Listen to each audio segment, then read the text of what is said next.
Entonces, el primer día sí, ¿por qué? Por ejemplo, vale, porque va a haber detritus, va a haber sangre que va a salir, listo, el primer día. Después la otra curación ya es el tercer día, ya no hay que curar todos los días. Porque apenas que está cicatrizando, tú le sacas, ¿no? Y siempre se tarda más la cicatrización.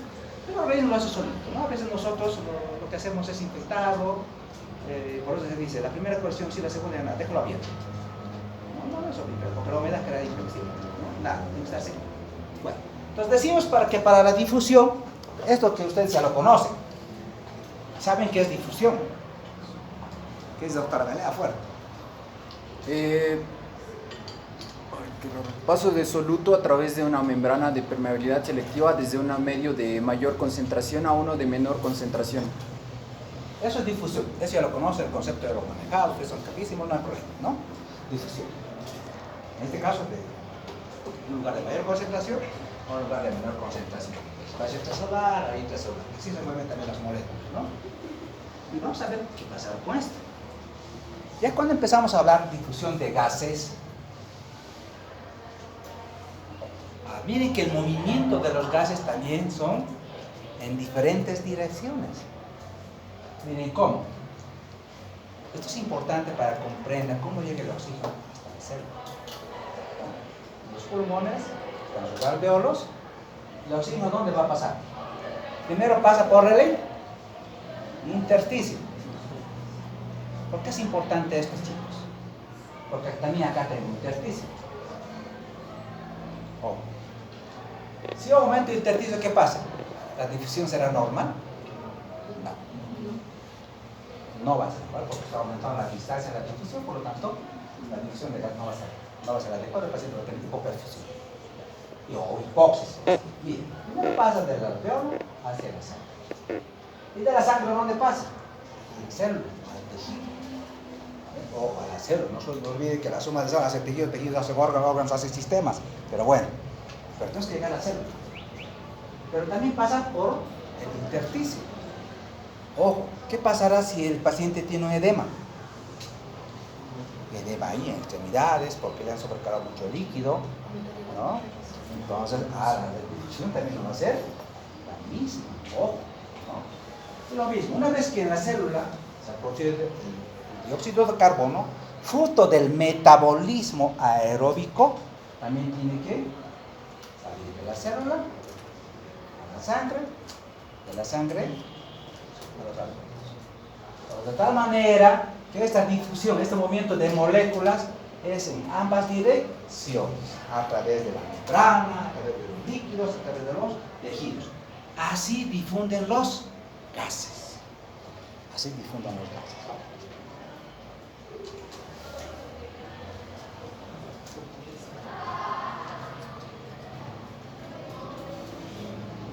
Solamente esto para ver, vamos a ver, puedo decir, hay dos cosas que me parecían fundamental cuando decía esta mañana esa coleguita, esa doctora, que yo quiero entender, decía ella, cómo los gases, cómo el gas del alveolo pasa a la sangre.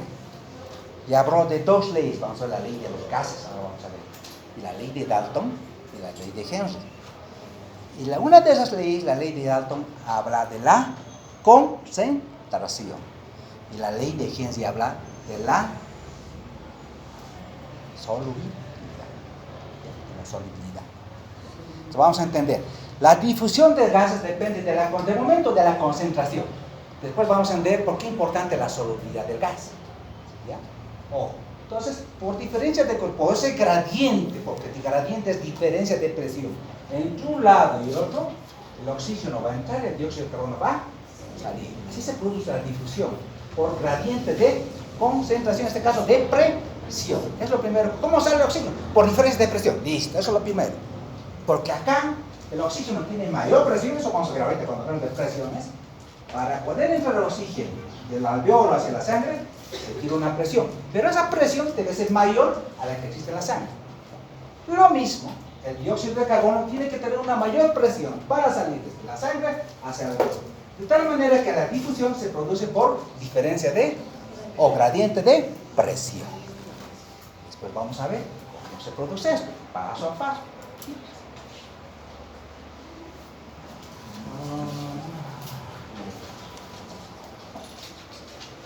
Todas las moléculas están. Por ejemplo, las moléculas con ¿qué traídos ahí? De un lugar de mayor concentración hacia un lugar de menor concentración.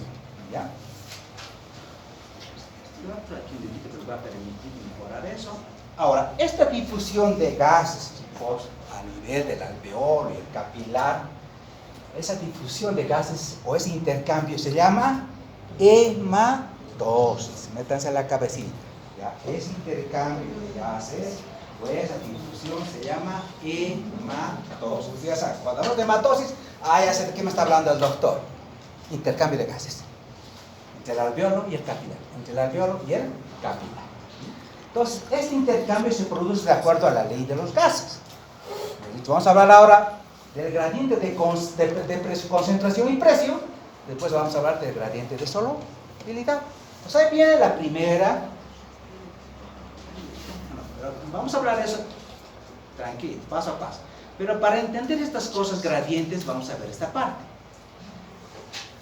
La composición del aire en el alveolo y en la atmósfera. Para saber gradientes, concentraciones, presiones, tengo que saber primero esto. Porque los gases, ¿dónde están? En el aire y en la atmósfera. Entonces, tengo que saber primero cómo esos gases, en qué concentración, en qué presión están, para saber cómo llegan al alveolo. Entonces, necesito saber primero esto. Después vamos a ver la ley de los gases, no se preocupen. ¿Qué les parece? Sáquenle foto, esto también, esta cosita, que no se parece insignificante, no está en sus textos, pero desde acá tenemos que saber.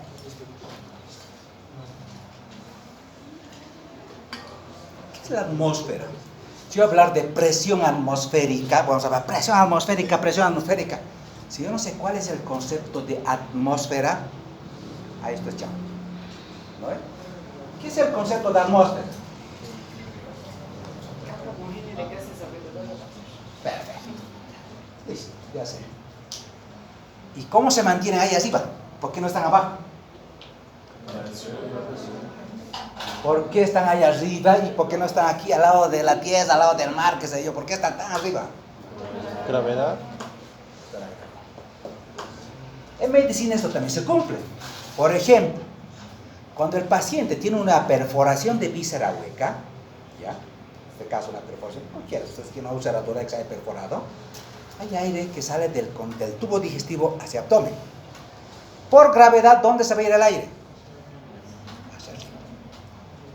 Y el líquido por gravedad, ¿dónde se va a ir? Hacia abajo. De tal manera, cuando el doctor saca una radiografía, debajo de los hemidiafragmas hay un lugarcito que se dibuja como una línea de color oscuro. Eso es aire. ¿Ya? Entonces se llama aire subdiafragmático. Entonces, por efecto de la gravedad, lo mismo. Por efecto de la gravedad, los gases están hacia arriba. ¿Ya? Ahí está. Y forman una capa homogénea de gases. Y la pregunta es, ¿qué hacen esos gases? ¿Me protegen contra la radiación del sol? Sí. Haciendo la capa de ozono. Perfecto. Pero esto, doctor, necesito que sepa. Dejarlo para biología, no solamente el concepto, yo creo que me entienden el concepto, ¿no? Para que entiendan ya lo que realmente necesitan. ¿No? Pues si hablamos de la estructura de la atmósfera, mucho más, pues, la capa de ozono, podemos ir más allá, ¿no? Pero el ultravioleta, de tipo de rayos, eso es en dermatología, lo va bien, porque cuando hablan de cáncer de piel, ahí viene el tipo de rayos, y las gamas, no sé qué. ¿Qué les parece eso? Esto es importante para entenderles esto.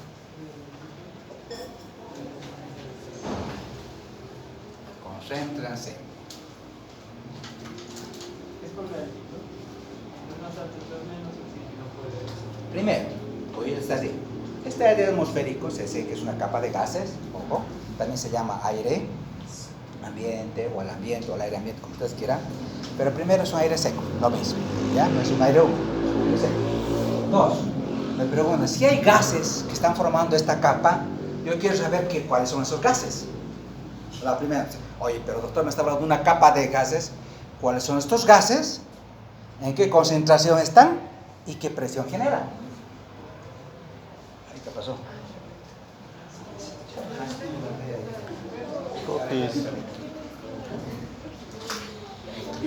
Voy a cambiar de puesto, creo. Entonces la pregunta es, ¿no? Si hay gases, me dice que hay en la atmósfera, ¿qué tipo de gases? ¿Cuál tipo de gases, a qué concentración y qué presión genera? Porque ¿qué es la presión atmosférica? O sea, voy a entender qué es la presión atmosférica. ¿Qué es, doctor?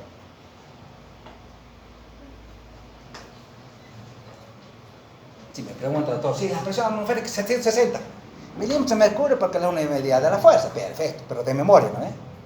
Pero yo quiero entender por qué esa presión, de dónde sale esa presión, quiénes generan esa presión. Eso es fisiología.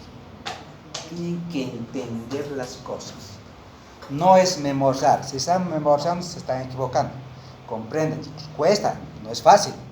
Yo tengo que hacer varias presentaciones, todo para traerles esto, que me permita un poquito entender. ¿Ya? Entonces, siempre preguntan eso, y para mí es fácil ahora comprender cuál es el concepto de presión atmosférica.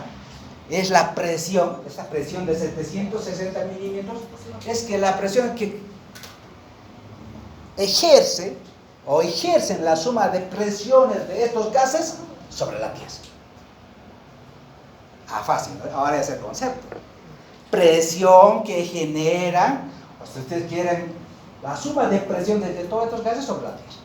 O sobre la Tierra, perdón. Presión atmosférica. Entonces uno quiere saber, entonces, doctor, ¿cuáles son los gases? El 100% de los gases. Aquí se ha colocado, hay muchos que un poquito nos dan más gases, pero los más importantes, ¿ya? ¿Quién está en mayor concentración? Nitrógeno, 78%. ¿Le sigue el? Oxígeno. 21 por 100. CO2 y otros, apenas 1%. Por ejemplo, ustedes, doctor, le van a preguntar, le van a dar una gasometría y le van a decir, ¿cuál es la FiO2? Ahí dice la gasometría. Doctor, la fracción inspirada de oxígeno, cuando un poquito al principio vimos, por ejemplo, para ver la difusión de gases, sacamos la PAFI, ¿no ve? La PAFI es igual a dividir la presión arterial entre la FiO2 y multiplicarla por 100. Y le clasificamos en insuficiencia respiratoria leve, moderada y severa. Pero en función a la FiO2. ¿Qué es la FiO2? La fracción inspirada de oxígeno. ¿Y esta fracción inspirada de oxígeno de cuánto es? 21%. Entonces ya sé de quién me está hablando este doctor. Me está hablando de este oxígeno que hay en el ambiente que yo logro inhalar. Fracción inspirada de oxígeno es del 21 por 100. Ahora ya sé qué significa la FiO2. No me lo van a echar. ¿Por qué? Porque yo sé la concentración de gas en la atmósfera. Yo sé que la concentración del oxígeno en la atmósfera es del 21%. Yo sé que la concentración de oxígeno, ese 21% me genera esta presión de 159 milímetros de mercurio. Ya. Ahora, si yo sumo todas estas presiones, me van a dar igual a 760 milímetros de mercurio. Entonces la presión, es el dicho, la presión atmosférica, o es la presión que generan estos gases, a ver, sobre la superficie de la Tierra. Ahora, ¿qué va a pasar con la altitud? Si al nivel del mar es de 760 milímetros de mercurio, miren cómo es a nivel del Everest. 240 milímetros de mercurio. ¿Eso qué significa?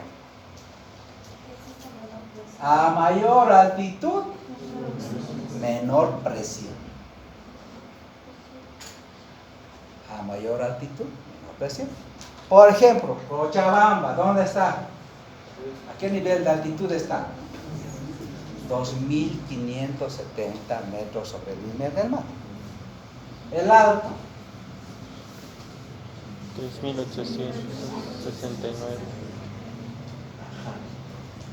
Y ahora la pregunta ¿qué es lo que pasa cuando los atletas quieren venir a adaptarse a la altura?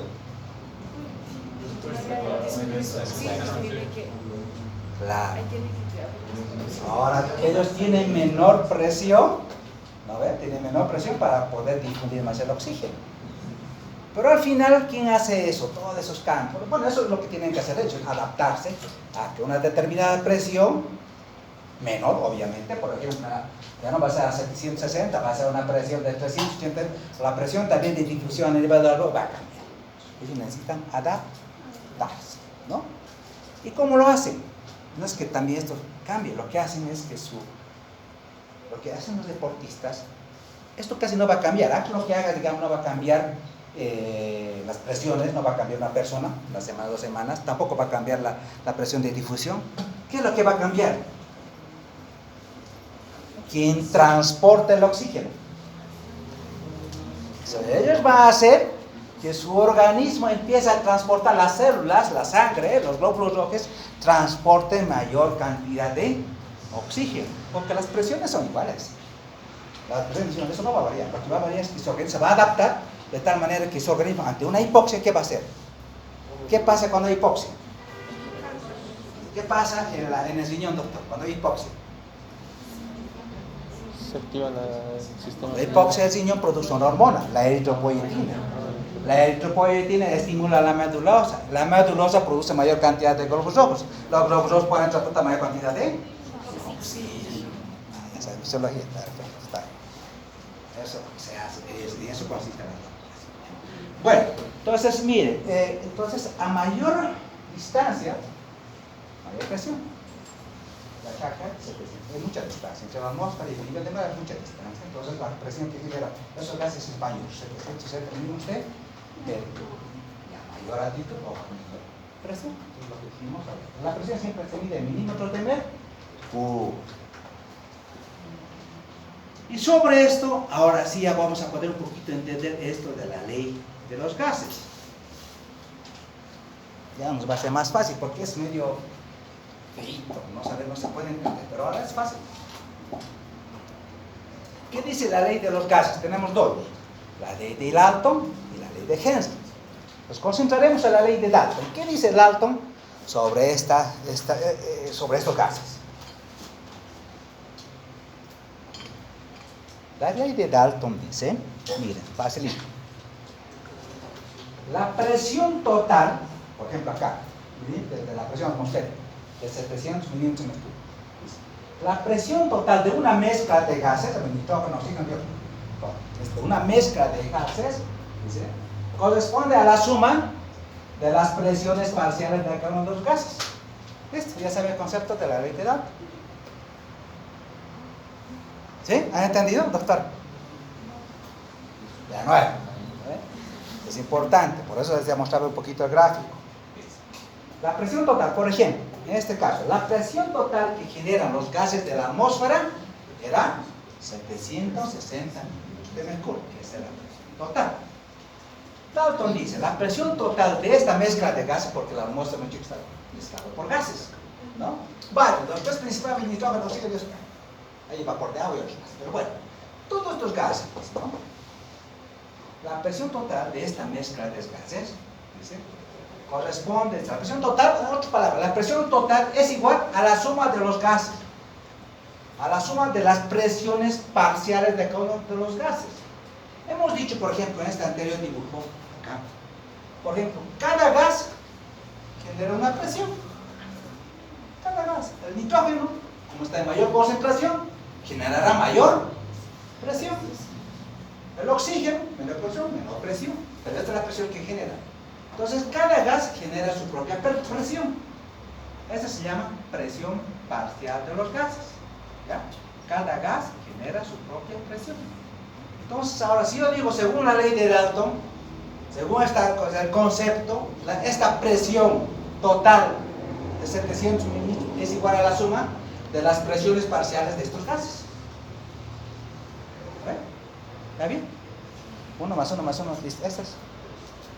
La presión total de una mezcla de gases es igual a la suma de las presiones parciales de cada uno de estos gases. Esto es importante, ¿por qué? Porque estos gases, de esto vamos a hablar de diferencias de concentración. ¿Ya? Ojo.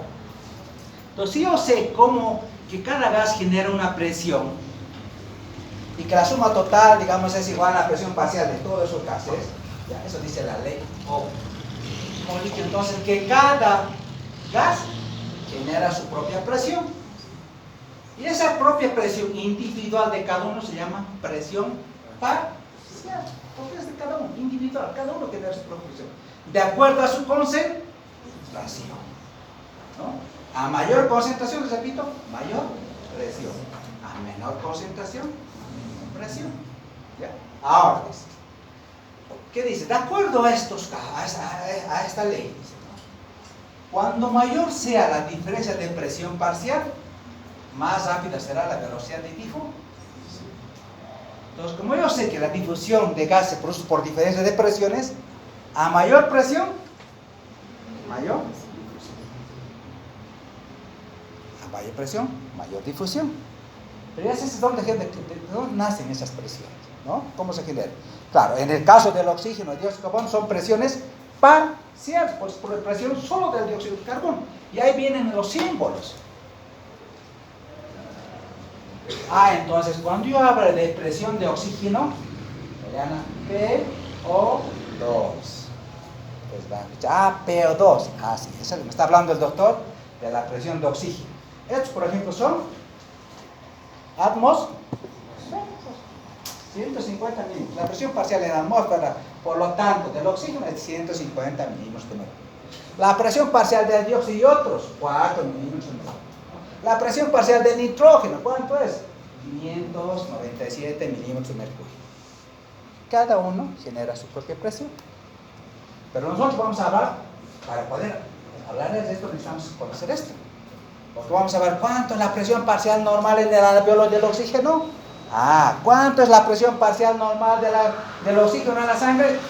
Entonces ya sé de qué estoy hablando. De la presión propia de esa molécula de gas, ya sea del oxígeno o del dióxido de carbono. Cada uno genera su propia. ¿Y cómo se obtiene? Solamente por esto. Por ejemplo, ¿no? La presión de oxígeno. ¿Cómo se multiplicando el porcentaje del gas? Por la presión total de una mezcla. En este caso, si multiplico oxígeno, su concentración por la presión atmosférica me va a generar esa presión que ya lo hemos dicho, de 159 milímetros de mercurio. Así se genera esa presión. ¿Ya? Así se genera. Bueno, a mí me interesa que conozcan el nombre, de dónde nace la presión parcial. Cuando ustedes lean su libro, van a decir, la presión parcial, ya está. Cada gas genera su propia presión, de acuerdo a su concentración. Y la difusión se produce por diferencia de presión. A mayor gradiente, mayor difusión. En un lugar de mayor concentración, a menor concentración. De mayor presión, a menor.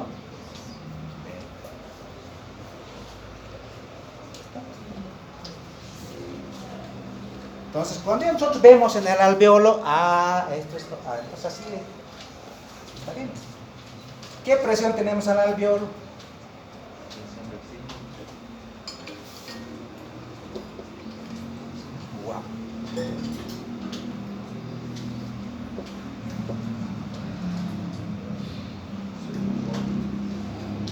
Esto es solamente como ejemplo del oxígeno.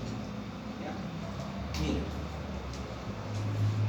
El oxígeno, esto se ha movido, no está acá, pero bueno, la presión del oxígeno en el alveolo, ¿ya?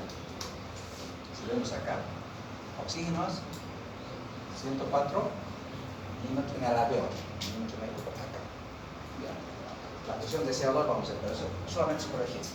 Entonces, si yo tengo una presión de 104 milímetros de mercurio solo del oxígeno y la presión en el capilar, en el extremo venoso que lleva sangre oxigenada, es 40 milímetros de mercurio, ¿va a haber difusión o no va a haber difusión? Sí. ¿No? De mayor presión A menor. menor presión. Si el oxígeno difunde a mayor presión, ¿por qué? Porque hay un gradiente de presión, hay una diferencia de presión, ¿no? De 104 a 40. Casi 60 milímetros de gradiente. Gracias a eso, difunde. Es importante este orden, es importantísimo. El otro factor, hemos dicho, la difusión de un gas depende de su concentración y gradiente de presión, porque la concentración, imagínense, va a dar, hemos dicho, la presión. ¿Ya? Pero otro también hemos dicho, la presión ahora parcial de un gas Se dice, esta presión parcial, ¿de qué me está hablando? De la presión parcial del oxígeno, de la presión parcial del dióxido de carbono. La presión parcial de esos gases, ojo, según la ley de Henry, nos interesa, no solamente dice que depende de la concentración del gas que está disuelto, sino también depende del coeficiente de solubilidad. Entonces, ahí es lo que decía, por eso usted en la conferencia decía la doctora de aquí, doctor, para que difundan un gas, dos cosas tiene que tomar en cuenta. Concentración, que se lo va a decir la ley de Dalton, y solubilidad, que se lo va a hacer entender la ley de Henry. ¿Ya? ¿Y en qué consiste? Entonces, la difusión. Miren, ¿qué pasa con el oxígeno y qué pasa con el dióxido de carbono? Miren este gráfico. Este es el oxígeno, este es el líquido y este es el gas. Estamos ahorita acá. Sabemos por la ley del Dalton, ya sé que la concentración va a hacer que pase de un lugar a otro. ¿Quién difunde más? El dióxido de carbono. Entonces,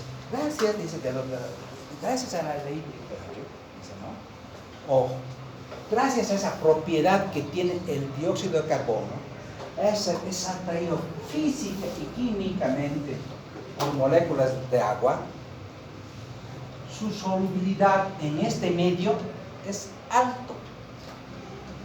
¿Ya? O sea, si estamos hablando de agua, podemos hablar de, no solamente estamos hablando de líquidos, de sangre, por ejemplo. ¿Dónde tenemos mayor concentración, por ejemplo, de CO2? ¿En la sangre venosa o sangre arterial? La sangre venosa, ¿no? Gracias a este coeficiente. ¿Dónde se produce el CO2? En la célula. De la célula, ojo, tenemos que expulsarla.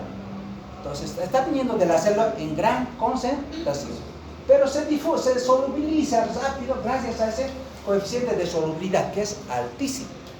Esto es importante porque gracias a las propiedades físicas y químicas que tiene en el agua, ¿ya?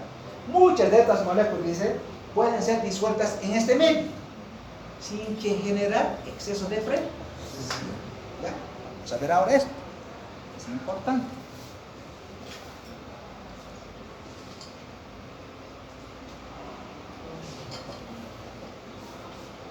Gracias a esta ley, la ley de Henry, la solubilidad, yo voy a poder entender primero.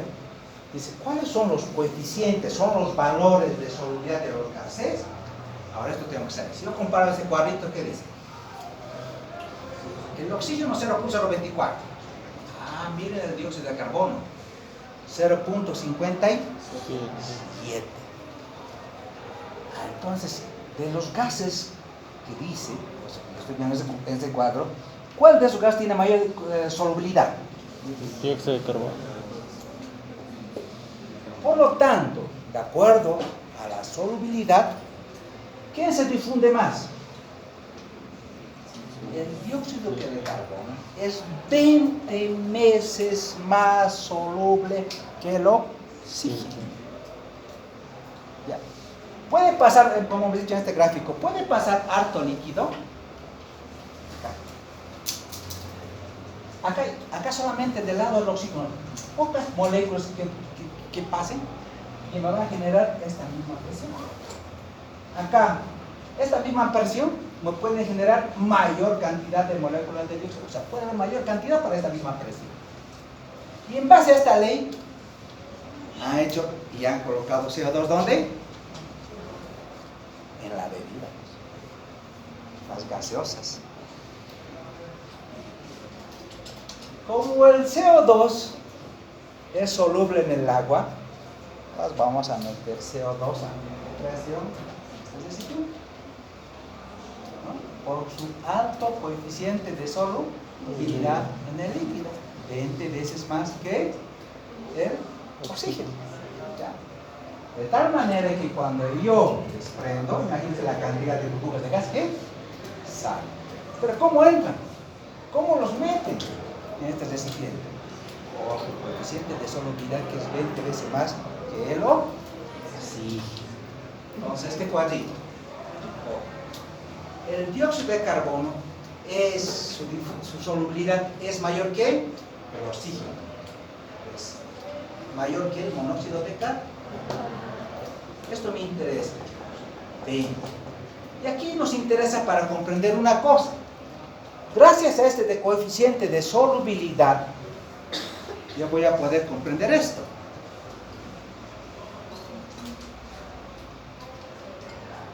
A ver, ¿qué dice?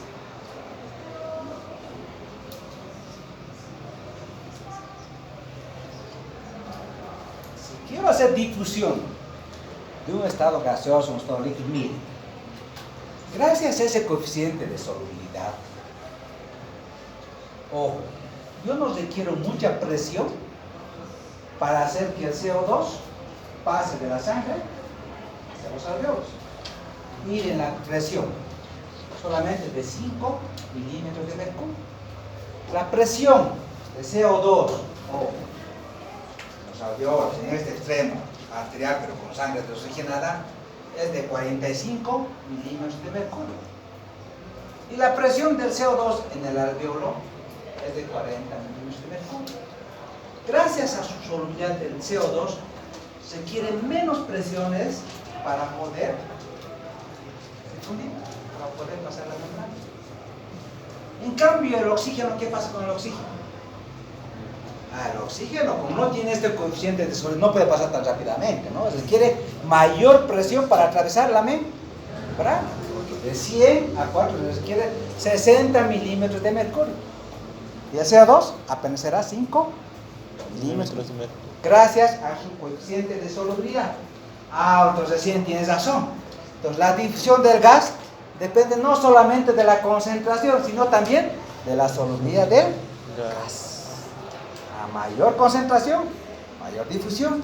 A mayor solubilidad, mayor difusión. Siempre no se te cae.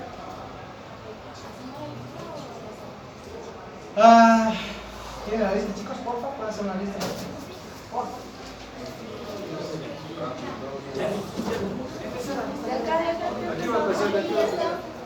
Sí, está fijo.